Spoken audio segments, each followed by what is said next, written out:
자, 오늘 하나님 말씀은 에베소서 5장 32절입니다. 에베소서 5장 32절 한 절만 봉독합니다. 이 비밀이 크도다. 나는 그리스도와 교회에 대하여 말하노라.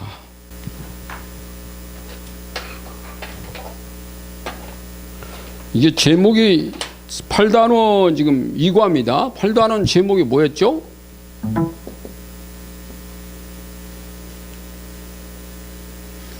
주님의 사랑.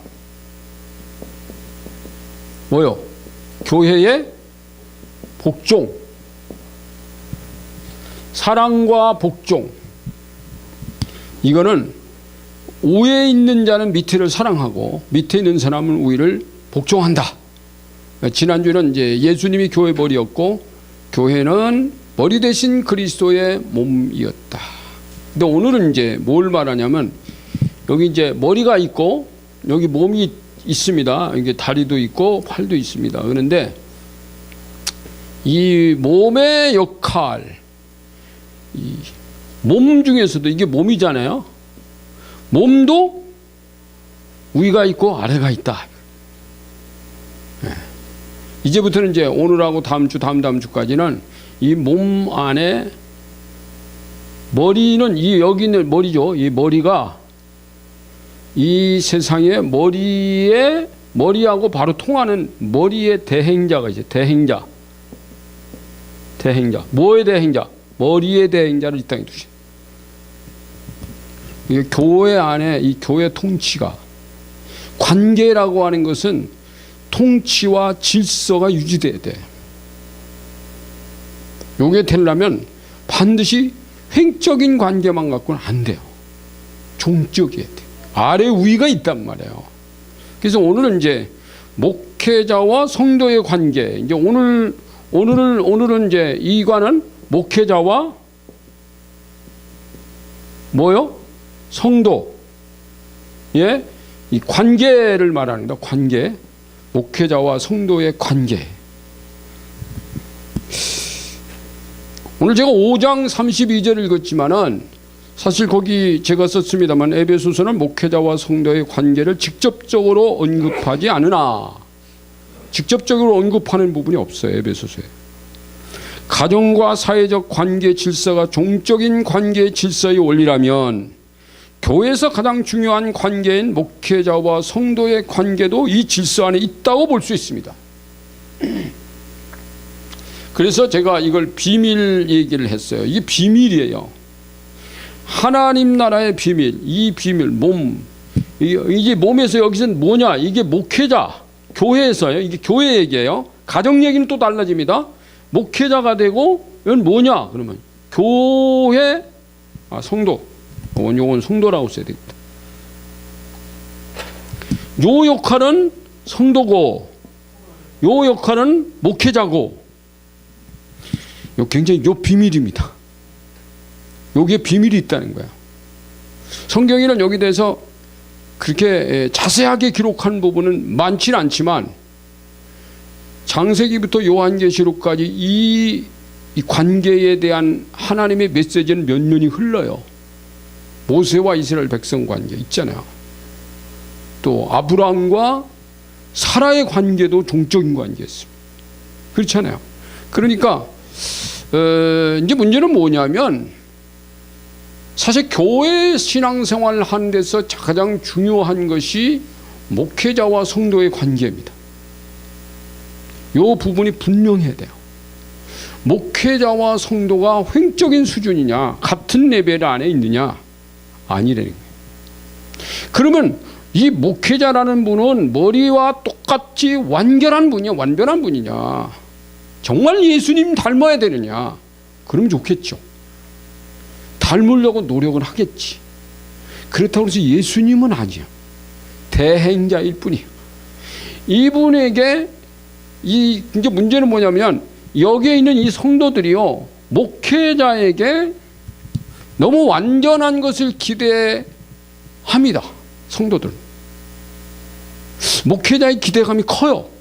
교인들은. 그래서 우리 목사님, 근데 목사님이 실수를 했을 때, 목사님이 문제가 있을 때 실망감이나 상처가 커요. 자, 이런 부분들을 어떻게 할 거냐. 목사님과 성도들의 관계 가운데서 어떤 실망감이나 갈등들이 왔을 때 올 수 있다는 거예요. 여러분, 인간 부부 사이에도 부자 사이도 오잖아요. 여러분, 어떤 사이든 이 갈등이 안 일어나는 데는 없어요.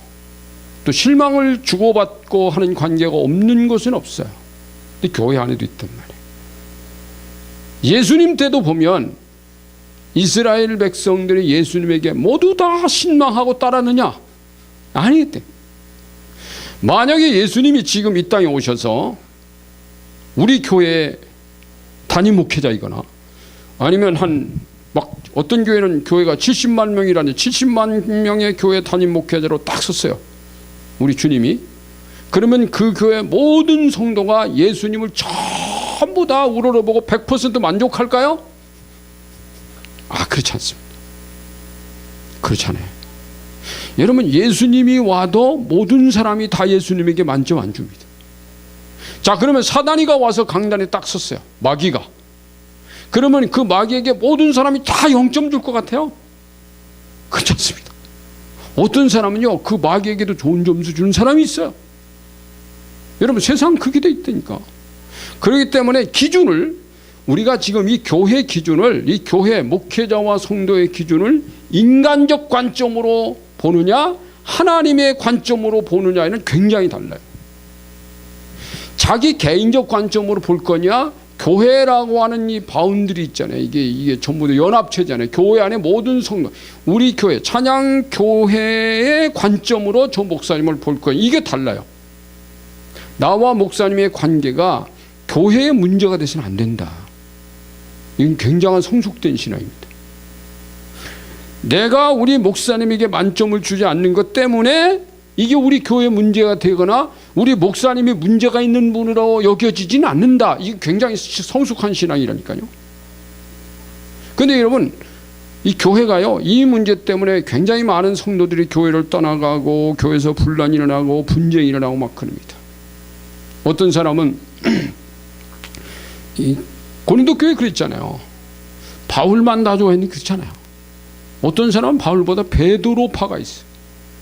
또 어떤 사람은 바울이 나중에 떠나간 다음에 고린도 와서 목회했던 그 아볼로, 그 아볼로를 좋아하는 사람이 있어요. 또 난 바울보다 아볼로가 더 좋아. 나는 베드로도 바울도 아볼로 다 싫고 나는 그리스도파다. 그러면 그리스도가 그 교회 오면 그 그리스도파가 그 그리스도를 정말 그리스도처럼 모시겠느냐? 또 안 돼. 그렇지 않단 말이에요. 문제는 뭐냐면 이분만의 문제가 있는 게 아니라 이들도 문제가 있다는 거예요. 이걸 우리가 오늘 다뤄갈 겁니다. 그래서 이건 정말 교회들이요, 이건 하나님의 비밀이에요. 이게요. 이 문제를 잘 풀어야 교회가 조금 그래도 안정되게 갈 수 있어요.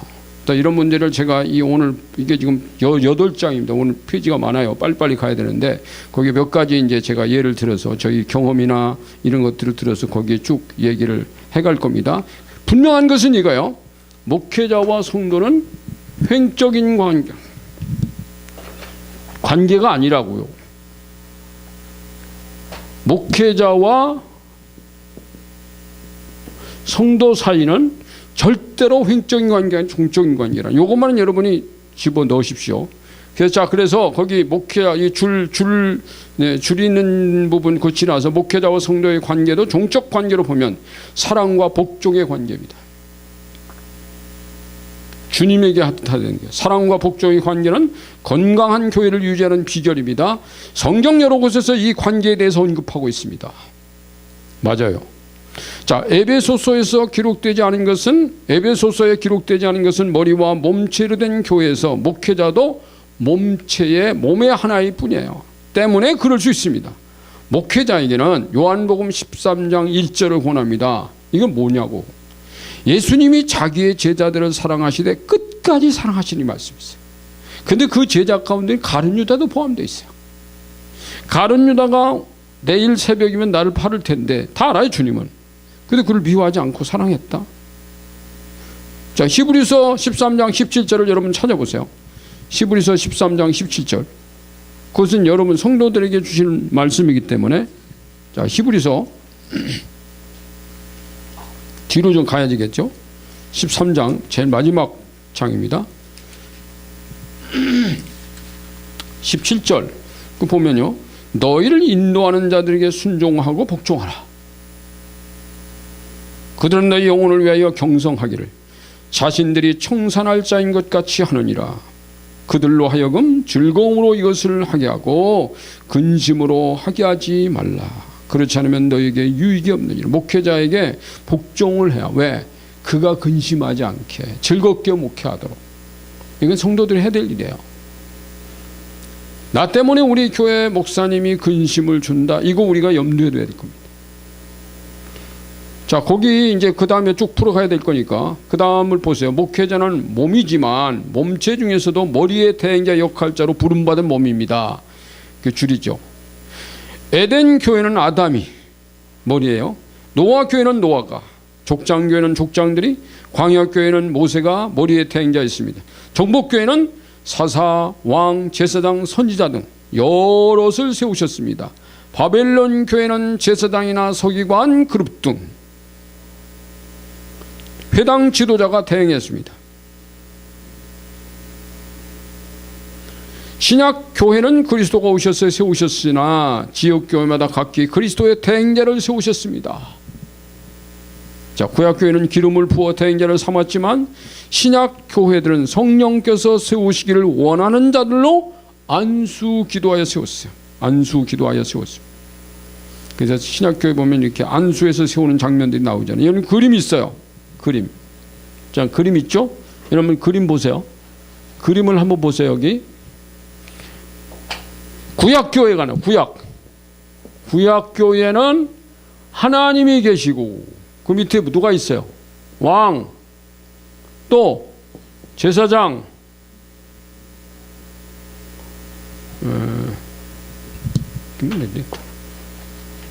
구약 교회는 여기 하나님이 계세요. 거기에 왕이 있고 제사장이 있고 누가 있습니까? 선지자. 그리고 그 밑에 뭐가 있습니까? 백성들이 있어요. 백성들. 이게 또 신약교회 있어요. 신약교회 여기 또 하나님 계시죠. 제일 위에는 하나님 계세요. 그 밑에 누가 있습니까? 신약교회는? 예? 목회자. 그 다음에 여기도 있어요. 똑같아요. 이 그룹과 이 그룹은 뭡니까 그럼? 여기는 성도들이죠. 성도들. 그러면 이게 머리의 대행자야. 이도 머리의 대행자. 목회자가. 자, 그 그림입니다. 이게는. 여러분 그 옆에 글을 여러분 읽어보세요. 자, 신약교회는 각 지역교회마다 목회자를 세워했기 때문에 다수의 대행자가 필요했습니다. 목회자도 교회 중 몸체 중 하나라서 어떤 목회자도 목회자의 위에서 머리 노릇할 수 있는 것은 아니었다. 목회자가 목회자 위에 목회자는 없어요. 그래서 여기 보면 정교분리의 원칙이라는 게 있는데 이 여러분 많이 들어봤을 거예요. 정교분리의 원칙이라는 말은 우리나라 사람들은요, 정치와 교회는 분리돼야 된다. 요까지는 알아요. 근데 그 정치가 뭐냐 그러면 목회자와 정치의 관계는 목사는 정치에 관여하면 안 된다. 이렇게 교회는 정치에 관여하면 안 된다. 이 말은 뜻이 아니에요. 이게 아니고 교회는 정치적 집단이 돼서는 안 된다는 거예요. 이 말은 뭐냐면 교회가 어떤 교회들이 있다면 어떤 교회보다 어떤 교회가 더 높은 곳이 있든가 어떤 교회 목사님보다 더 높은 목사님이 있든가 이건 안 된다는 거예요. 그래서 어떤 높은 사람이 교회들을 막 통치해가 한 교회가 한 사람이 여러 목회자를 통치하고 한 사람, 이게 이제 캐토릭 같은 경우는 그렇습니다. 전 세계를 통치하잖아요. 교황 혼자서. 요거는 성경적이지 않다는 거예요. 이게 정교분리 원칙입니다. 그래서 원래 성경적인 원칙은 개교의 원칙이에요. 개교의 원칙. 그러니까 우리 찬양교회입니다만 찬양교회가 잘 들으세요. 찬양교회보다 위에 있는 어떤 교회나 찬양교회 담임 목사님보다 우위의 권세를 가진 어떤 목회자는 없다. 우리 교회에 관해서. 자, 우리 총회장이 우리 찬양교회에서 이렇게 저렇게 하십시오. 할 수 없어요. 지방회장님이 그렇게 할 수 없어요. 그렇게 할 수 없습니다. 이게 교회. 그래서 성경적 교회는 개교회주의 원칙이에요. 어떤 교회는 독립적이다. 근데 이 독립적인 교회들끼리 어떤 사역을 같이 위해서 연합체를 이루어가지고 사역을 같이 할 수는 있어. 연합체를 이뤘다고 해서 그 연합체의 어떤 대장이 모든 교회를 자기 마음대로 컨트롤할 수는 없어. 없습니다, 여러분. 그렇지만 어떤 연합체를 이뤘을 때 연합체에서 돌아가면서 연합체의 회장은 할 수 있어. 마치 우리 지방회장, 총회회장. 그러면 그 밑에 있는 회장 밑에서 이렇게 같이 일하는 사람들은 그 회장을 자기의 연합체에서 머리는 아니지만 머리 대행자인 것처럼 잘 도와줘야 되는 것을 우리가 해야 될 일이죠. 그렇게 보면 참 이해가 쉽죠. 저희 지방에서요, 지방회장은 제가 2번 했는데 부회장을 7번 했더라고요. 왜 부회장을 7번 했냐면 젊은 목회자들이 자기가 일하기 편하기 위해서는 선배 가운데서 좀 이렇게 잘 어울릴 수 있는 분, 아래 위를 잘 하고 자기들이 힘의 보탬이 될 수 있는 분을 꼭 부회장으로, 회장은 투표하는데 부회장은 투표해서 뽑아요. 그 제가 7번 뽑혔다니까. 그러니까 자연스럽게 된 거는 2번, 5번은 7번 뽑힌 거예요, 제가. 왜? 도와달라고. 근데 그러면 저희보다 후배가 그 지방회장을 하더라도 저는요, 나는 부회장이니까 부회장 역할만 하면 되는 거야. 철저하게 지켰어요. 회장국 뭐 이러면 이렇게 하십시오. 제가 어떤 권한이 없어요. 명령권이 없어요. 그걸 잘 지켜주니까 뽑아주는 거예요. 후배라고 그래서 내가 무시하고 그래 보세요. 되겠나? 그러니까 이게 교회 안에 정교분리의 원칙이라는 게 있는데, 자, 그걸 지금 여기서 말하고 있는 게요. 저 다음 페이지 보세요. 교회 위에 군림하는 짐으로 작용할 수는 교회 위에 군림하는 짐으로 작용할 수는 없다는 뜻이 이게 정교분리죠. 원론적으로는 세계 모든 교회가 하나의 몸체라서 사역은 연합체를 이루어 공유할 수 있더라도 그 연합체에 지역교회 권력위에서 작용하는 어떤 힘도 주어지진 않았다. 여러분 그렇게 보시면 됩니다. 그러면 이제 1번 문제가 있습니다. 하나님이 당신이 몸담을 교회로 주신 지역교회 이름, 이건 어디입니까? 여러분의 교회는 찬양교회죠. 목회자 이름을 아래 기록, 제 이름 써가야 돼요. 당신이 속한 지역교회 대행자인 목회자의 사이에 그 교회를 사랑하라고 세워주신 또 다른 대행자가 있을까요? 있나요? 없나요? 지금 공부했잖아요. 없다. 이게 없다 해다 표시해야 돼. 여러분 찬양교회도 저보다 위에 있는 이 교회를 와가지고 이렇게 하시고 저렇게 하시는 분은 없어요. 그러니까 여러분 교회는요, 교회 성도들끼리 목회자끼리 기도 많이 해야 돼요. 성경적 원칙에다가 기도해서 하나님께 물으면서 이 교회 나갈 방향을 주님께 물어야 돼요. 이걸 무슨 총회에서 결정한 것을 당신 교회는 이렇게 하십시오, 이렇게 할 수 없다는 거예요. 왜? 진짜 그 교회 머리는 이분이시잖아. 삼위일체 하나님이시잖아요. 이분께 많이 물어야 돼요. 그래서 자, 그럼 머리에 대행자가 있습니다. 머리에 대행자도 1, 2, 3, 4 뭐 이렇게 쭉 나가죠. 1번, 하나님은 교회 역할론적 질서를 위해서 대행자를 세우셨다. 질서 때문에 세운 거예요. 질서 유지를 위해서는 권위가 세워지고 그 권세가 통해야만 한다. 권위자에게는 권세가 주어지죠.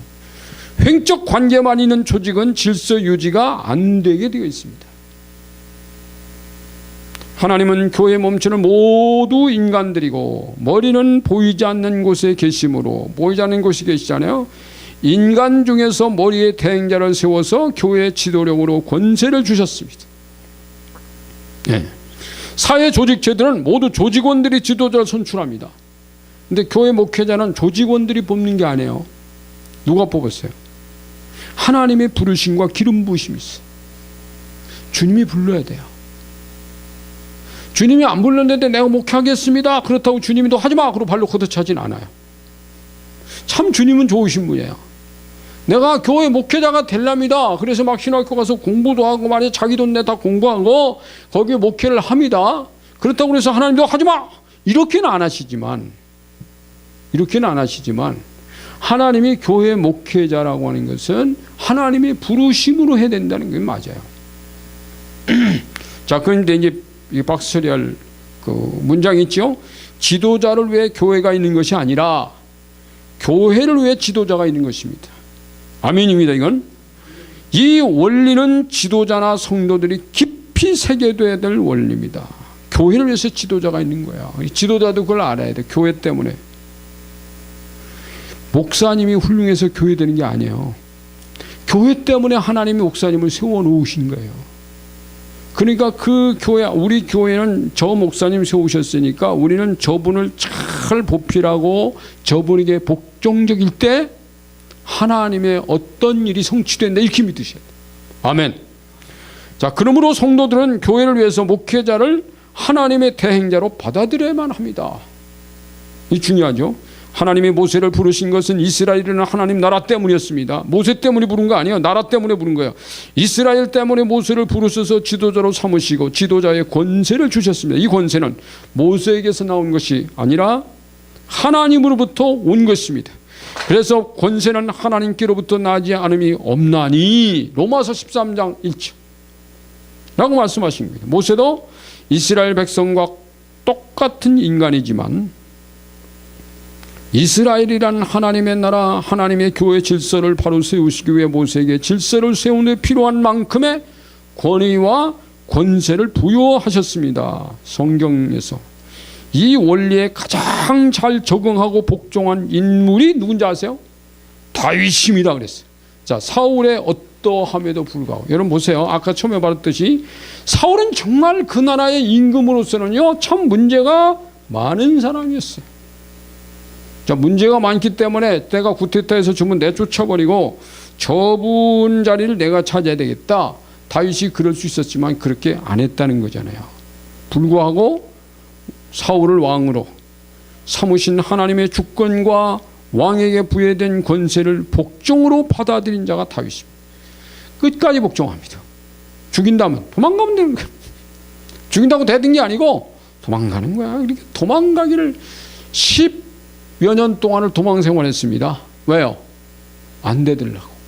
죽일 수 있는 죄가 몇 번 있는데도 절대로 머리털 하나도 손을 안 댑니다. 여러분, 제가 유기철 목사인데 여러분 제가 혹시 문제가 있어서 여러분 정말 저 목사 발로 한번 걷어차고 싶다 하더라도 참으세요. 머리털이라도 한번 쥐어뜯고 싶더라도 한 개도 건드리면 안 됩니다. 여러분, 그래서 나중에 보면 하나님은 모세의 지도적 분담도 인정해 줬죠. 그래서 거기다 1000부장, 100부장, 50부장, 뭐 또 10부장 막 딱 세웠잖아요. 대행자예요. 그건. 모세에게 복종해야 돼, 그 사람들. 자, 그 다음에 두 번째는 목회자의 역할 중 첫째는 신령한 것을 주는 일이다. 와, 신령한 것을 줘야 돼. 고린도전서 9장 11절. 앞으로 좀 넘겨보세요. 고린도전서 9장. 고린도 교회가 바울을 싫어하는 사람이 세 파나 있었잖아. 그러니까 이게 바울이 저 양반이 목회자 하나님의 사도 맞나? 사도 면제가 왔어요. 그래서 2절 보세요. 9장 2절. 다른 사람들에게는 내가 사도가 아닐지라도 너희에게는 사도이니 나의 사도됨을 주 안에서 인친 것이 너희라. 그 다음에 그 11절로 가보세요. 우리가 너에게 신령한 것을 뿌렸으니, 이거 신령한 것 우리 은사 다룰 때 많이 했잖아요. 신령한 것을 뿌렸은즉 너희 육적인 것을 거두기로 과다하겠느냐. 와, 여기 보면 이제 목회자하고 성도의 관계가 나와요. 보세요. 자, 바울은 목회자입니다. 고린도 교회는 성도들입니다. 근데 이 목회자 바울은 고린도 교회들에게 뭘 주냐면 신령한 것을 주는 거야. 그러면 여기에 있는 성도들은 바울에게 뭘 달라고 했습니까? 바울이 육신적으로 필요한 그 사역에 필요한 것들을 너희는 공급을 나한테 줘라 달라고 했어요. 나는 너에게 신령한 것을 주면 돼. 목회자가 성도들에게 뭐 그들이 밥 먹고 사는 문제 이런 것까지 다 고민해서 해결해 주는 이게 성경적이지 않고, 다만 이 목회자가 밥 먹고 사는 문제에 대해 고민하고 해결해 주는 건 성도들이 해야 돼요. 이 얘기예요. 나는 여러분에게 돈을 요구할 수 있다. 나 먹을 것을 요구할 수 있어. 내가 옷 사달라고 할 수 있어. 제가 여러분들에게 언제 밥 사달라고 한 적 있나 가만히 생각해 보세요. 제가 양복 사달라고 한 적 있나 가만히 생각해 보세요. 저는 사달라고 하지 않아요. 한 번도 사달라고 한 적은 없어요, 제가. 그리고 하나님이 어떻게 다 줬어요. 다 알아차리고 하나님 주시는 거예요. 뭐 어떤 성도들이 사주는 수도 있어요. 왜? 내가 그것을 보니까 그건 성령님이 하시는 일 같아. 그렇다고 해서 목사가 뭐 맨날 뭐 달라고 그러는 뜻은 아니에요. 서로 필요를 공급해 주는데, 중요한 것은 여기 있는 성도들이 목회자에게 신령한 척은 하지 마라. 너는 목사에게 신령한 것을 주는 입장은 아니다. 이분에게 필요한 것을. 신령한 척이라는 것은요, 자꾸 목사님한테서 목사님 교훈하고 목사한테 설교하고 그러지 말라는 거예요. 목사님 이거 잘못됐습니다 이러십시오 이러지 말라는 거야. 기도하라는 거야. 기도만. 그럼 뭐 잘못됐으면은 이렇게 생각하세요. 수박이라도 이만큼 한 덩이 갖고 와서 목사님 참 애쓰고 수고하셨습니다. 그리고 갖다 드리고 목사님이 좀 뭐 이렇게 그러면 성령이 감동하세요. 저 사람이 왜 수박 사왔지? 아, 내가 지난번에 내가 좀 뭐라 그랬더니 그거 가지고 목사님 그러지 말고 좀 목사님 좀 이렇게 온순해지세요. 아니면 온유해지세요. 아, 그런 뜻인가 보다. 겸손하라는 뜻인가 보다 하고 알아차린다니까. 그러니까 그게 나는 그냥 이분이 필요한 것만 채워. 아하, 내가 안 채워드렸더니 저분이 좀 성이 났구나. 여러분, 이 짐승들도요, 밥 안 주면 싸워집니다. 싸나워져요. 제가 한번 벌을 1년간 켜본 적이 있어요. 내내 군대 가기 전인가 그랬더니 1년간을 켰어요. 벌을 2통을 켜본 적이 2통. 그러나 이제 여름철에 이제 막 벌통을 엽니다. 그럼 벌집이 이렇게 10개가 있다고요. 그리고 한쪽에 물 이렇게 담아도 물통이 있다. 이 가끔 열어봐야 돼요.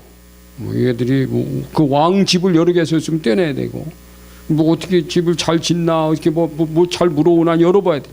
한 번은요, 트레이닝 차림에 위에 넣는 셋으면 여름이니까 이 망 같은 것도 안 씌우고 그냥 열어봤어. 그랬더니 막 5방이 보내 쏘았는데 5방을 한 번에 쐈습니다. 내가 벌한테.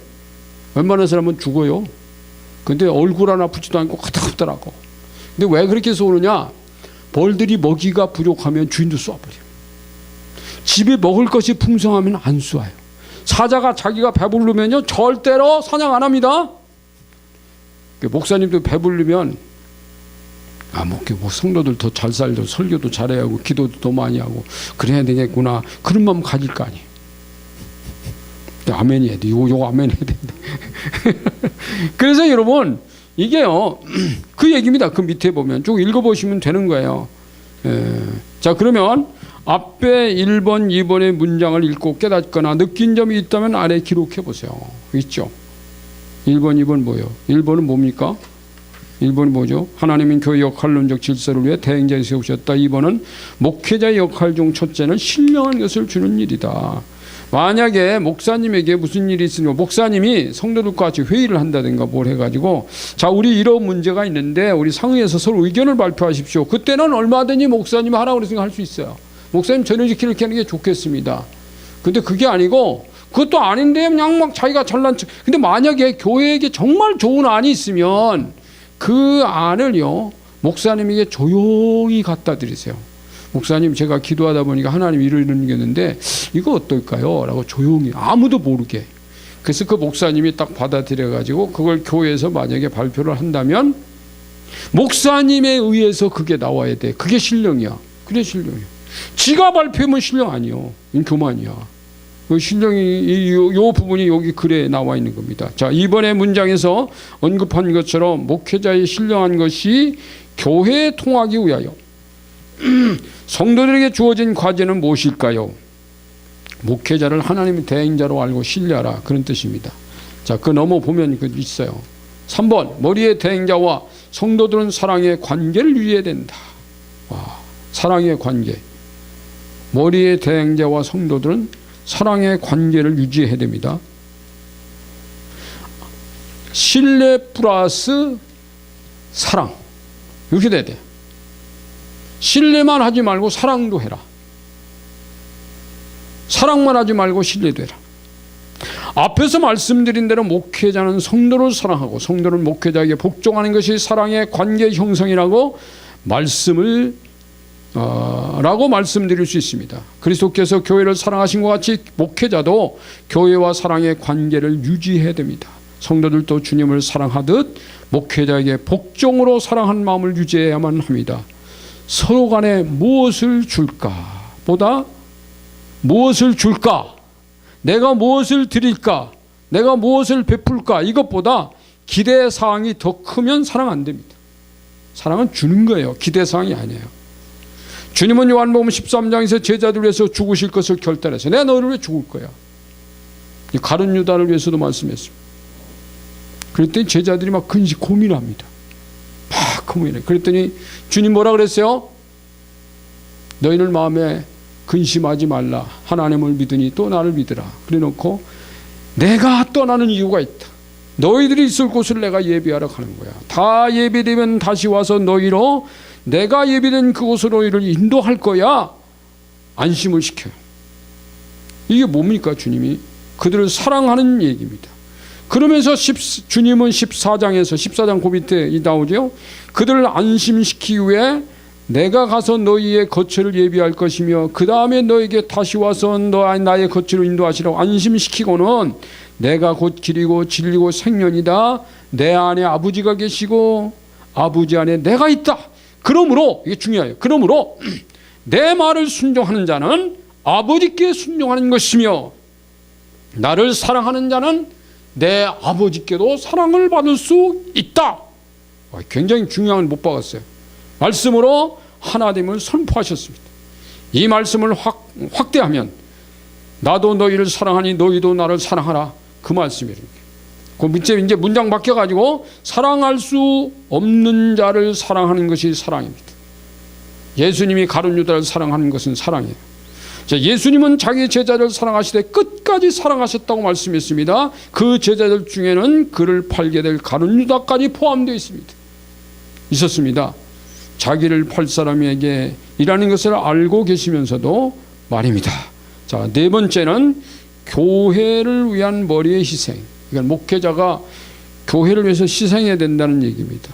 그 요한복음 21장 그 얘기, 바요나 시모나, 요한의 아들 시모나, 너 나 사랑하느냐? 그리고 주님 부르실 때 사랑한다고 말하니까 내 양을 쳐라, 내 양을 먹이라. 내 양을 맡겼어요. 그러니까 목회자는 자기보다, 예수님이 자기보다 자기 생명을 주고 교회를 샀듯이 목회자도 교회 성도들 자기의 생명보다 더 사랑해야 돼. 이게 원래 하나님의 원리예요. 그래서 목회자가 만약에 교회에 돈을 더 사랑한다든가 사례비를 더 사랑한다든가 그것은 아버지 방법이 아니라는 거죠. 자, 다섯 번째, 머리의 대행자는 교회의 머리는 아니다. 다만 머리의 대행자일 뿐입니다. 이분은 아니에요. 삼위일체는 아니에요. 대행자일 뿐이에요. 대행자. 그러니까 자기도 자기 위에 있는 그분 그 인식해야 돼요. 그 얘기예요. 이게요. 자, 그 다음에 머리의 대행자인 목회자에 대한 성도의 역할. 굉장히 중요합니다, 여러분. 중요한 부분이에요. 한 장 넘겨보세요. 1번, 적대감은 금물이다. 여러분, 목회자를 미워하는 것까지 오면 이거 심각한 시험이에요. 이거는 성경적 배경은 목회자와 적대감은 곧 하나님께도 적대감이라는 것입니다. 다윗이 그걸 실현해 보인 사람이에요. 목회자와 적대감을 갖게 하는 것은 원수의 노림수입니다. 마귀는요, 성도들이 어떻게 하든 간에 목회자에게 시험 들고 목회자에게 갈등하고 목회자를 미워하고 그렇게 만들어요. 그러면 자기가 죽어요, 영적으로. 그럴 거 아니에요. 목회자를 통해서 신령한 것이 신령으로 오지 않는다니까요, 여러분. 여기를 차단하는 걸 원한다니까, 마귀가. 차단하려면 목회자로부터 신령한 것이 오지 않으면 끝나는 거예요. 시험이 죽는 거예요, 영적으로. 그래서 마귀가 목회자와 성도들 간에 자꾸 적대감도 만들고 갈등감도 만들어 놓는 이유가 있어요. 그건 시험이라는 거야. 원수는 여기 보세요. 다툼과 미움, 분리, 분쟁을 조장하는 자입니다. 적대감을 갖게 되는 이유는 분명히 있습니다.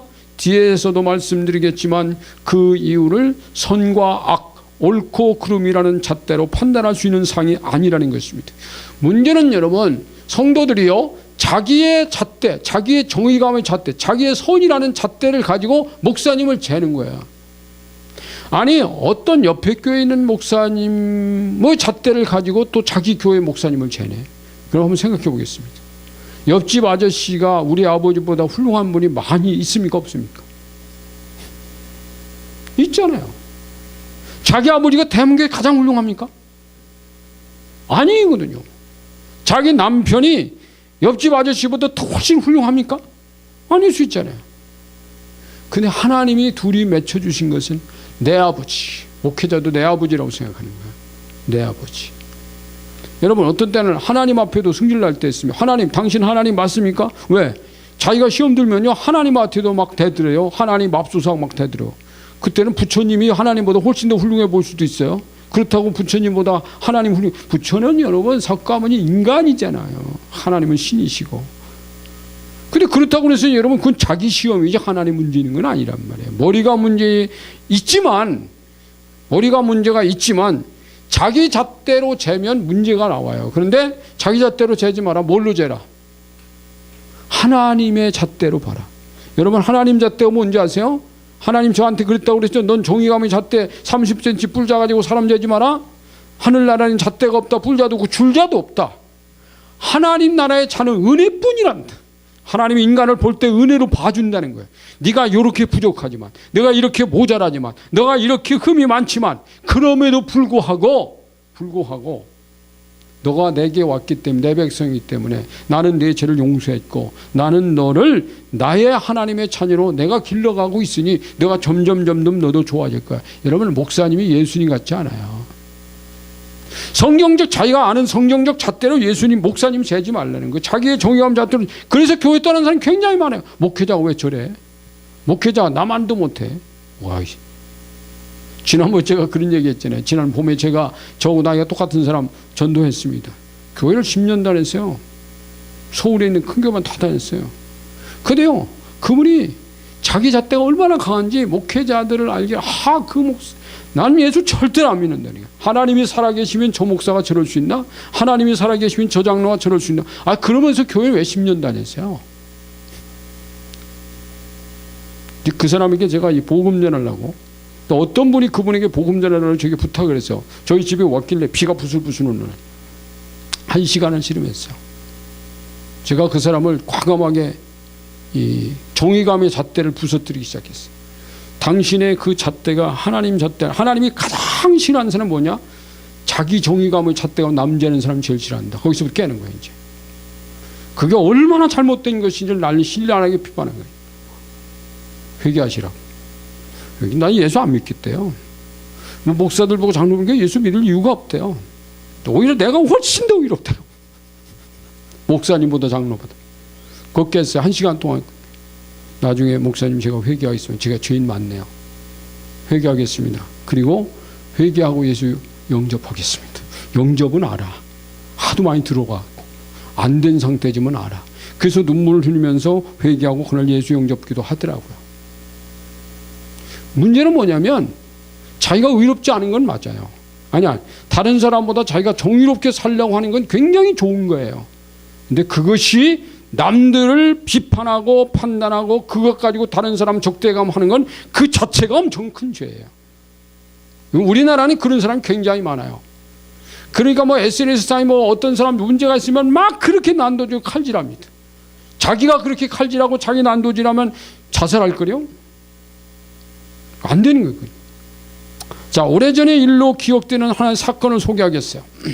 전에도 얘기한 것 같은데, 대전 침례신학대학 대강당에서 열리는 교단 총회가 있었어요. 한 20여 년 전의 얘기입니다. 갔어요. 화요일날 갔어요. 근데 월요일날부터 와서 자기 교회 담임 목사 이름을 써놓고 아무 목사는 사꾼 목자, 싹군 목자 아무아무개 목사는 물러가라. 프랭카드를 회의장 바로 앞에가 잔디 쫙 학교 그 캠퍼스 이 잔디인데 잔디밭 나무 2개 사이에다 걸어놓고 거기 한 5명이 목사들이 아니 그 집사들이 와서 딱 버티고 있는. 그 전날부터 내가 그 뒷날 갔다 그랬죠. 화요일 날. 그 광경 그걸 보는 순간에 내 속에서요 이게 뒤집어 올라와요. 나쁜 놈들이에요. 왜? 난 이걸 알거든요. 이 원리를 교회에서 가르치고 있을 때. 그래가지고 제가 어떤 식구 목사들 데리고 와서 야, 저 사람도 오늘 내쫓아버리자 그랬더니 안 하려고 그래요. 근데 그래 나 혼자 가겠다. 그랬어요. 읽어보면 아는 거예요. 아니 이 교회 집사님들 맞아요? 맞대. 그럼 이 교회 목사님에게 은혜 받고 자랐네. 그게 오랫동안 목회하신 분이거든. 그 담임 목사님. 나이가 좀 드셨어요. 맞대. 그러면 그 목사님은 아버지처럼 이렇게 성경을 했지. 그래서 맞대. 그러면 당신의 아버지를 싹군 목자라고 여기다 프랭카드에 개망신 시키는 게 이게 자식 노릇 맞냐? 당신이 친아버지라도 그러겠냐? 막 제가 그랬어요. 나무랬어요. 근데 당신은 목사님은 제3자니까 꺼지세요. 막 그러면서 눈에 빨간 불 다 켜져 있어요. 막 독사는요다. 그래서 여기 캠퍼스 여기 젊은 애들 저 학교 지금 20대 초반의 젊은 학생들이 공부하는 여기 와서 이런 거 붙인 거는요 어른들이 할 일이 아닙니다. 이걸 하고 싶으면 저 밖에 가서 거세요. 캠퍼스 밖에 가서 막 덤보들어. 안 하면 내가 저 사무처에 가서 가위 갖다가 이거 다 잘라버리겠습니다. 이게 막 더 승질내요. 근데 놀랄게요. 저도 화가 났어요. 주만큼 거기서 한 50m 쪽에 그 제가 그 학교 다닐 때부터 그 집사님 그 직원으로 있던 분인데 이제 제일 고참이 된 거야. 이제 사무처장이라는 걸 제가 알거든요. 그 집사님 불렀어요. 집사님 사무처장 맞죠? 예. 저 그분도 저를 알아요. 학교 때부터 아니까. 아니 사무처에서 이 사람들 여기다가 이거 이렇게 하는 거 허가를 해줬나요? 그랬더니 허가한 적이 없습니다. 그럼 이거 이 사람들 사무처 허가 없이 여기다 달아도 되나요? 안 되죠. 사무처는 온 거예요. 그러면 집사님이 이 사람들 허가 안 해줬으니 나가라고 내쫓으세요. 그랬더니 다 걷어갖고 나가세요. 내가 이 학교 사무처장입니다. 사무처장이 나가라니까 가지고 가더라고요. 근데 그래서 쫓았어요. 그래도 막 그 옆에 어떤 친구 목사가 아이고 막 뭘 그러냐고 또 우리 저 옛날에 목회 실수 받은 담임 목사님 오셔가지고 아이고 이 목사 뭐 똥이 무서워서 피하는 거 아니야. 아닙니다. 우리가 저 사람들 가만 놔두니까 저는 버릇없이 저런 사람 내쫓아야 됩니다. 그러다 쫓아버렸어요. 1500명의 목회자가 모인데 그것을 쫓는 사람 저 하나밖에 없었다는 거 제가 슬펐어요. 그것도 그 다음날까지 갔어요. 이건 아닌데 이게 교회 아니다니까 제가. 그래서 이런 경우는 교회 시험이에요. 이런 경우는 합당한 말씀이 있습니다. 거기 이제 있잖아요. 형제들아 사람이 만일 무슨 범죄한 일이 드러나거든. 신령한 너희는 온유한 심령으로 그러한 자를 바로잡고 내 자신을 살펴보아. 옛날 성경은 돌아보았는데 너도 시험을 받을까 두려워하라. 너희가 짐을 서로 지라. 그리하여 그리스도의 법을 성취하라. 이게 이제 갈라디아 6장 1, 2절이죠. 가르침을 받는 자는 말씀을 가르치는 자와 모든 좋은 것을 함께하라. 굉장히 중요한 얘기예요. 가르치는 사람을 좋은 걸 같이 해야지. 아니죠. 목사님이 문제가 있다 그래가지고 문제가 있는데 그렇게 와서 싹군 목자 뭐 그 개망신 줄 만큼의 문제가 있는 것은 아니었어요. 그 목사님이 교인들에게 전에 뭐를 이렇게 이제 젊었을 때 그런 얘기를 하셨나 봐요. 이 교회 후임자는 앞으로 뭐 제 자녀가 아니라도 교회 성도들 가운데 누구시라도 훌륭한 목회자가 있으면 저의 뒤를 이어서 목회자가 되게 하겠습니다. 그러는데 나중에 보니까 목사님이 자기 아들 세우려고 해. 이것 때문에 시비 걸리고. 그렇다고 그거 아니고 거기 가서 막 그러니까 그거 걸면 그 정도 되는가 아니라는 거네요. 어떤 문제는 신령한 자들은 온유함으로 시험이 되지 않는 방식으로 푸는 것이 하나님의 어떤 문제든 아니 어떤 문제든 신령한 자들은 온유함으로 시험되지 않는 방식으로 문제를 푸는 것이 하나님의 방법이에요. 문제를 푸는 방식에 따라 승패가 좌우될 수 있습니다.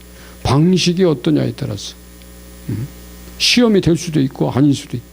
과격한 방법이나 적대함과 요란한 방법으로 싸움을 일으키는 것은 원수가 주는 방법이고 그 시험에 패하는 방법입니다. 갈라디아서 6장 6절을 읽으십시오. 이건 읽어보시면 됩니다. 문제 있죠. 성도들이 목회자를 통해서 시험을 받지 않으려면 어찌 해야 될까요? 당신의 의견을 기록해 보세요. 이게 좋으면 돼요. 근데 그 밑에 제가 답 같은 답을 적어놨어요. 적대감이나 흥분을 피하고 온유한 방식으로 되겠다고 정해놓고 우선 기도하면서 성령께서 주시는 방식들을 찾아봐야 할 것입니다. 좋은 방식이죠. 두 번째, 목회자에게서 완벽함을 기대하지 마라. 이거 지금 좀 말했지만 지금까지 완전하기 때문에 목회자로 부른 건 아니에요. 여러분, 성경에서 완전하기 때문에 불러 쓰신 사람은 우리가 볼 때 흠이 없는 것으로 보이는 사람은요, 한두 명이에요. 제가 볼 때는 요셉, 야곱의 11번째 아들 요셉과 다니엘, 이 정도예요. 근데 그 사람들이 완벽했을까요? 그 성경이 그렇게 기록이 안 돼서 그렇지, 무슨 요셉이는 그렇게 완벽한 인간이었다고 말할 수 없습니다. 다니엘도 그렇고요. 자, 그러므로 목회자가 주님은 아닙니다. 그러므로 예수님이나 다른 목회자와도 비교하지 마십시오. 멀리 있는 자는 늘 고상해 보일 수 있어도 늘 가까이 있는 자에게서는 온갖 냄새 다 맡을 수밖에 없습니다. 목회자도 인간 냄새 나요. 그러니까 여러분, 목사님한테 혹시 시험 상처받으면 우리 목사님도 인간 맞구나, 우리 목사님이나 우리 아버지나 똑같은 남자네, 그렇게 얘기하면 됩니다. 여러분, 똑같은 남자예요. 뭘 달라요? 그런데 그래도 하나님 말씀대로 해보겠다고 몸부림 치고 있는. 근데 여러분, 몸부림을 쳐도 완전해지지 않아요. 주님 나라 갈 때까지. 이게 하나님의 자녀, 신분적으로는 100% 하나님 자녀 맞는데, 신분적으로 태생적으로는 100% 맞는 생태는, 그 사람의 상태 변화는 100점 안 된다는 거예요. 주님 나라 갈 때까지도. 100점 기대하지 마세요. 내가 우리 집에서 우리 집사람에게도 100점 절대 안 기대합니다. 우리 집사람도 나한테 기대하지 않습니다. 내가 우리 자녀들에게도 100점 기대하지 않습니다. 우리 자녀들이 나한테도 기대하지 않습니다. 그래야 편해요. 우리 아버지도 다른 아버지만큼밖에 안 되는구나, 아주 편하게 생각합니다. 우리 어머니도 다른 정도밖에 안 되는구나, 그렇게 아주 편하게 생각하시라. 늘 고상해 보이지 않습니다. 거기 이제 세 번째 줄 끝부분에 보면 하나님은 완전하지 않은 자들 불러 교회를 세우셨습니다. 완전하지 않아요. 불완전하고 미완성된 사람들이 모여서 하나가 되면 조금은 나아질 수 있어도 완전하지는 않습니다. 거기에 머리가 붙어주심으로 완전한 교회가 되는 것입니다. 이 머리가 이분이요. 이분이 오니까 완전해지는 거예요. 삼위일체 하나님 오니까. 자, 세 번째, 목회자의 부족 부분을 다른 몸체들이 채워줘야 합니다. 목회자도 인간이기 때문에 그 부족 부분은요, 다른 사람들이, 교회 성도들이 채워줘야 돼요. 그래서 고린도후서 9장 11절 아까 우리 읽었잖아. 그 전서 9장 11절, 우리가 너에게 신령한 것을 뿌렸은즉 너희의 육적인 것을 거두기로 내 육체적으로 필요한 것을 달라고 하기로 과하다 하기는 잘못됐냐? 아니다 이 거예요. 하셨습니다. 교회가 목회자 육적인 필요 외에는 주여 제가 목사님의 무엇을 도와드릴까요? 기도하여 주께서 인도하시는 대로 돕는 자가 되어야 합니다. 이게 얼마나 멋있는, 주님 제가 무엇으로 저 목사님을 도와드릴까요? 지금 한국교회요, 그 세습 문제 때문에 굉장히 시끄러워요. 근데 사실 그 세습하는 교회들이, 작은 교회 문제는 시끄럽지 않은데 큰 교회들 문제가 있습니다. 근데 그 대형교회 목회자가, 다른 건 제가 얘기 않겠네.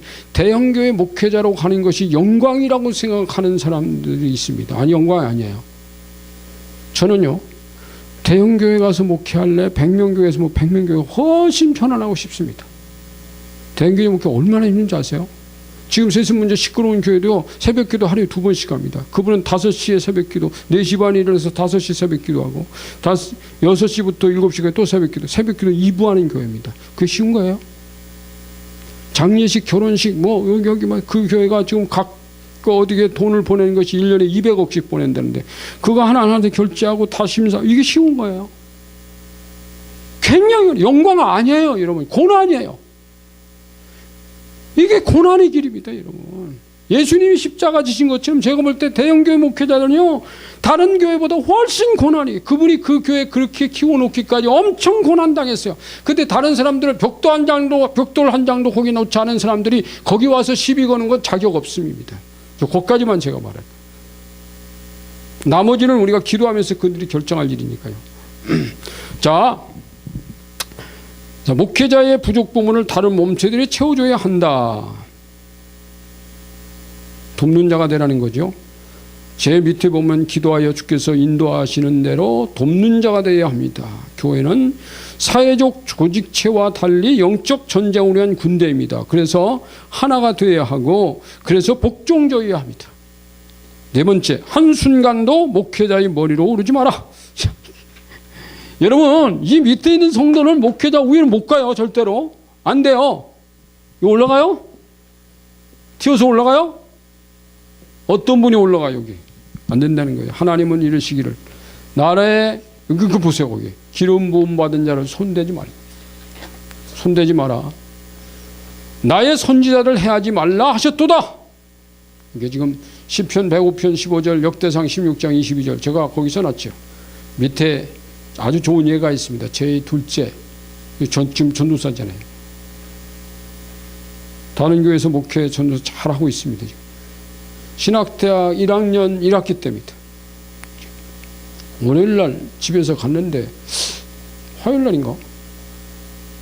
전화가 왔어요. 아버지, 저 팔 기부수했습니다. 너 무슨 일이 있었구나. 예. 그 내용 있어요, 밑에. 학교에서 뭐 좀 문제가 있어서 학장실에 어떤 어떤 그 지역의 목회자들이 와가지고 막 학장실 막 학생 뭐 이렇게 해가지고 거기 학생들이 스크럼 짜고 거기 차단하는 일을 한 거예요. 막아준 거예요. 근데 1학년 학생 중에 힘이 센 애들이 몇 명을 뽑아가지고 했는데 얘가 힘이 세잖아요. 등치도 크고. 뽑혀갔네. 근데 안 뽑혀가는 게 좋은데 뽑혀갔어요. 근데 어떤 목사님이 막 거기서 막 여학생들도 와 있고 막 학생들이 못 들어가게 하니까 어떤 목사님이 어떤 여학생을 손을 때렸대요. 그러니까 그 옆에 있던 얘와 그 옆에 있는 친구가 목사님 팔을 한쪽 팔씩 하나씩 잡은 거예요. 자꾸 목사님 말씀으로 하세요. 때리지 말고. 그러면 딱 잡았대요. 그거밖에 없었대요. 그런데 그날 뭐뭐 하다가 넘어졌대요. 팔이 금이 갔어요. 그래서 기부사하고 4주간 동안 여러분 다녔어요. 내가 그랬습니다. 봐라. 너 그 부러진 팔로 목사님 잡았지? 그랬더니 예. 넌 목회자가 돼야 될 사람인데 목사님을 네가 손대면 목사님 잘못, 네 손댄 네가 잘못이야. 절대로 목회자에게 손대지 마라. 그래서 걔가 그 교훈을 굉장히 크게 받아들였어요. 그랬던 적이 있었어요. 그 얘기가 지금 거기 있었습니다. 이제 그 밑에 이제 쭉 내려가서 중간쯤 보면 목사님은 우리 교회의 주인이 아니고 우리가 주인이다. 그 다음 표가 있죠. 그렇게 말하는 교인들이 많아요. 목사님은 떠나시면 그만이다. 이 교회를 끝까지 지킬 자는 우리다. 이게 맞는 말인 것 같은데 등의 변명으로 마치 자신들이 교회의 주관자인 것처럼 착각하는 성도들이 있습니다. 아닙니다. 머리 아닙니다. 절대로. 그래서 교회의 재정권이나 인사권 등 그게 자기들에게 있는 줄로 착각하는 성도와 교회들이 있어요. 아니에요. 성경적이지 않습니다. 성경적이지 않은 생각입니다. 교회 모든 결재권, 결정권의 책임은 목회자에게 있습니다. 이게 성경적이에요. 다만 목회자의 논의의 의사를 낼 수는 있습니다. 목회자가 회의를 했을 때 자기 의사를 낼 수 있어요. 혹 목회자가 그릇 판단을 내리더라도 옳게 되도록 기도하며 기다려주세요. 이게 성경적이에요. 그 위에 최종적 결정권자가 교회를 붙들고 계시다. 이분이 대행자하고 이분이 기도해서 결정할 일이에요. 여기서 목사님 보고 이러지는 안 된다는 거예요. 5번째, 선악간에 말하지 말라. 인간의 선악한 잣대는 짧을 수밖에 없습니다. 여기도 이제 그 내용이 쭉 있어요. 이제 보면은 그 내용이 뭐냐면 밑에 그 야곱이가 자기의 삼촌 집을 이제 떠날 때 그 3일 후에 전에 떠나고 3일 후에 외삼촌 따라오는데 그날 따라오다가 막 꿈을 꿨는데 야, 내 야곱은 내 종이니라. 선지자래요. 내 선지자니까 절대로 너는 야곱의 선악간에 말하지 말라. 드라빔 훔쳐갖고 갔어요. 그것 때문에 화난 거야. 드라빔이 그 종에서 나오더라도 그 사람 잘못했다고 네 말하지 마라. 하나님이 말했어요. 그러니까 와가지고 외삼촌이 뭐라고 하냐면 내가 어젯밤 꿈을 꾸는데 너를 만나서도 그 하나님이 너의 하나님이 너에게 절대로 선악간에 말하지 말라 그 말을 그분이 안 했다면 내가 너를 해줄 수 있다. 그런데 난 선악간에 말하지 않을 거야. 나중에 드라빔 못 찾잖아요. 못 찾고 그냥 헤어지잖아요. 자, 오래전의 일입니다. 그 넘은 페이지 보세요. 마지막 페이지에 제가 설 명절을 맞아 고향에 내려갔을 때 오래전에 저희 어머님이 돌아가시고 아버지만 계실 때 제가 명절 때 내려간 것 같아요. 어느 집사님이 제가 내려온 것을 알고 오후에 그 집에 저를 초대했는데 여러 명의 집사님들이 딱 모여 있더라고요. 그러면서 뭐라고 하냐면 교회 목사님이 이런 문제가 있어서 이게 교인들이 용납하기 좀 쉽지 않더라고요. 근데 그걸 아는 분이 몇몇이 안 돼요. 왜냐하면 그 일에 대한 것을 비밀 자꾸 소문을 안 냈으니까 도저히 난 저분 밑에 신앙생활을 못 하겠다고 막 그러는 거야. 그래서 이제 그 집사님 보고 그랬습니다. 목사님이 잘잘못을 여러분이 말하고 목사님하고 대드는 건 안 됩니다. 이 말을 말했어요. 선악간에 말하지 말라. 성경 이거 창세기 31장 펴들고 제가 그대로 읽어주면서 목사님하고 여러분 절대 대결하지 말고 목사님을 해서 한 1년만 기도해 보세요. 속어서리지만 그러면 목사님은 교회 편이 하나님은 교회 편입니다. 목사님 편도 아니고 그러니까 이 교회가 잘 되는 길로 인도할 겁니다. 그러니까 목사님 바꿔주시든지 아니 목사님 바뀌시든지. 6개월 만에 교회를 떠났어요. 근데 나중에 물었어요. 목사님하고 대결했나요? 아니 대결은 안 했어요. 대결하지 말라고 그래서 대결 안 했는데 같은 교회인데 한 10리쯤 떨어진 같은 교단으로 갔어요. 그 교단에 차를 보내가지고 한 1년쯤 다녔나. 그랬다 나중에 교회 거기다 조그맣게 세웠다가 그 목사님 떠난 다음에 다 들어가서 교회가 합쳐진 사건이 있습니다. 근데 참 제가 그 사람도 한 6개월 후에 떠나가서 다시 들어가라고 할 수는 없어요. 이미 다른 교회로 가버립니다. 그렇지만 대결을 하지는 않았고 결국은 그 목사님이 떠난 다음에는 그 교회로 들어가셨어요. 가셔서 지금까지 신앙생활을 잘 하고 있습니다.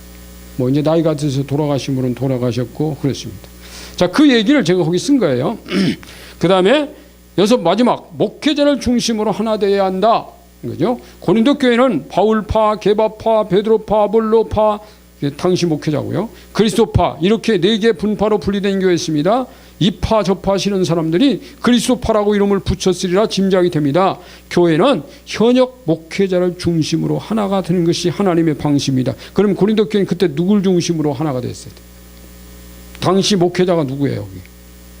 아볼로잖아요. 아볼로가 거기 있는데 베드로 무슨 바울 떠나간 바울 그럼 왜 찾냐고요? 왜 찾냐고요? 그렇다니까. 여러분 이거 어떤 목사님들이요 자기 교회 지금 와 있는데 먼저 교회에 있는 목사님만 애정을 가지고 버리세요. 끊어버리세요. 그건 묶인 겁니다. 사람에게 묶인 게 굉장히 위험해요. 절대로 때가 되면 딱 끊으세요. 결혼하면 아버지, 어머니, 친정아버지, 친정어머니 딱 끊어야 돼요. 끊으라는 말은 버리라는 말은 아닙니다. 정을 끊으란 말이에요. 묶이지 말란 말. 사랑하는 거하고 묶인 거하고는 달라요. 묶인 가운데 절대로 묶이지 말라는 거예요. 묶인다는 말은 그 사람의 혼과 그 사람의 영하고 같이 묶인 거야. 그러지 말아라. 부부가 되면 부부끼리 하나로 이렇게 묶여야지 그거 왜 이거보다 더 끈끈으로 묶여는 어떤 것이 다 끊어라. 아버지, 어머니, 친정아버지, 친정어머니도 내 남편과의 관계의 끈보다 더 절대 크지 않다는 거예요. 아멘. 여기까지입니다. 그래서 뒤에 이제 위에 3번에서 6번까지 이것이 느낀 점을 아래 기록하라. 혹 당신이 모르고 있었거나 그 다음에 고쳐야 할 부분이 있으면 무엇인지 기록해 보시오. 그렇게 했죠. 그건 여러분 기록해 보세요. 자, 여기까지 오늘 말씀 듣고 우리 함께 기도하는 시간을 가질 텐데 하나님 혹시 여러분이 목회자의 관계에서 혹시 여러분이요 저에 대해서 제가 이 교회 목회잖아요. 저에 대해서 좀 안 좋은 그런 이런 뭐 갈등이나 또 상처나 이런 거 있으면 저를 예수님으로 보내지 말고 저도 인간입니다. 여기 몸체 하나일 뿐인데 머리 대행자입니다. 아, 우리 목사님이 완전하지 않아서 감사합니다. 이렇게 기도하세요. 우리 이기철 목사님이 완전하지 않고 이 목사님도 흠이 있어서 감사합니다. 저 목사님도 인간이어서 감사합니다. 여러분 예수님이었으면 여러분 큰일 나요. 여러분 예수님이었으면 여러분이니까 나는 벌 안 줘도 예수님 벌 줄 수도 있어요. 여러분. 그러니까 아이고 우리 목사님이 그래도 저만큼 하기를 다행입니다. 감사합니다. 에? 내가 여러분에게 상처를 막 팍팍 주는 그렇게 막 묶어매고 막 억압 주고 뭐 가져라고 그런 목사가 아니잖아요. 그러니까 그것만으로 하나님 감사합니다. 오늘 기도하세요. 할렐루야. 하나님 감사합니다. 오늘 이 시간도 우리가 하나님 말씀을 우리가 같이 들을 수 있는 시간 좀 감사합니다. 하나님 이 종이 사랑하는 찬양교회 성도들 정말 예수님의 제자들을 자기 생명같이 사랑하는 것처럼 사랑하지 못한 것을 제가 회개합니다. 그리고 하나님 저들의 생명을 가장 소중하게 여기지 못한 것도 회개합니다. 하나님 저들에서 저들이 잘 되길 저들이 복받기를 위해서 그렇게 간절히 소원한 마음으로 하나님 기도하지 않았다면 그것도 회개합니다. 용서하시고 우리를 주님의 마음 저에게 주시고 저들 속에 하나님의 주님의 심정을 허락해 주시고 사랑으로 대하는 관계가 되게 하세요. 우리 가운데 혹시 원수들이 어떤 시험이나 갈등 관계를 왔다면 예수 이름으로 끊습니다. 그리고 영들을 대적합니다. 예수님의 이름으로 감사하며 기도합니다. 아멘.